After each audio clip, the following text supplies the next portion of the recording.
नमस्कार मंडळी, आज आपण पाहणार आहोत पौष्टिक असा गुळाचा शिरा कसा करायचा। त्यासाठी मी इथे आधी एक पातेलं ठेवून घेतले, त्यामध्ये 2 वाटी पाणी घालणार आहे। पाणी जरा गरम झाले की गूळ लवकर विरघळतो, आधी गूळ विरघळून घ्यायचा आहे। त्यासाठी मी इथे पाणी ठेवलेले आहे। साहित्य बघा, अर्धी वाटी गूळ आणि अर्धी वाटी रवा घेतलेले आहे आणि काही ड्रायफ्रूट्स घेतलेले आणि 1 चमचा तूप घेतलेले आहे। त्याचा योग्य प्रमाण आहे। आधी आता गूळ आपण विरघळून घेऊया। फक्त गूळ विरघळून घ्यायचा आहे।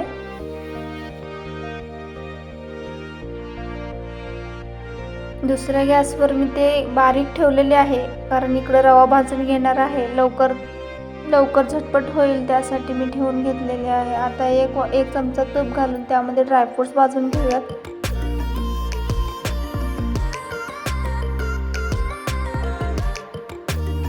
माझ्याकडे जे आहेत ते ड्रायफ्रूट्स घेतले, तुम्ही फक्त काजू बदाम घेतलं तरी चालेल।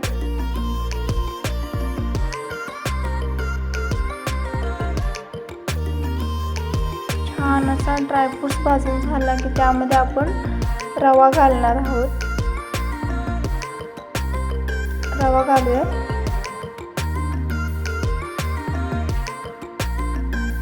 मी जरा जाड रवा घेतलेले आहे, त्यासाठी तुम्हाला दाखवले। बारीक रव्यानं पण छान होतो, जाड रवा होता माझ्याकडे म्हणून तोच घेतला मी।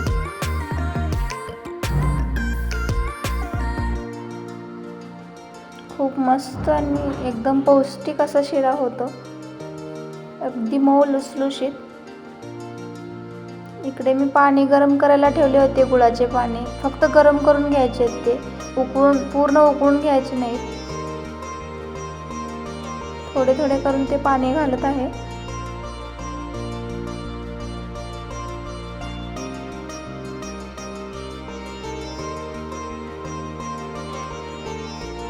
जास्त मस्त फिरून घेऊयात आणि थोडंसं झाकून ठेवूयात।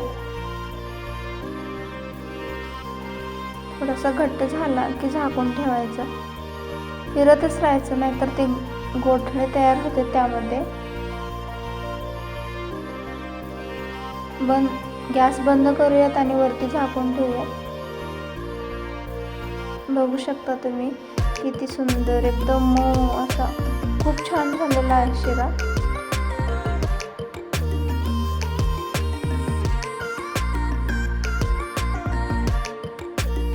चला आता आपण सर्व करायला घेऊया।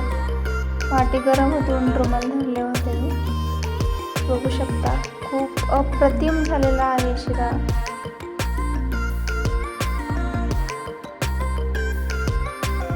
तुम्हाला व्हिडिओ आवडला तर लाईक, शेअर, सबस्क्राईब करायला विसरू नका आणि कमेंटही करा। तोपर्यंत बाय बाय, हर हर महादेव।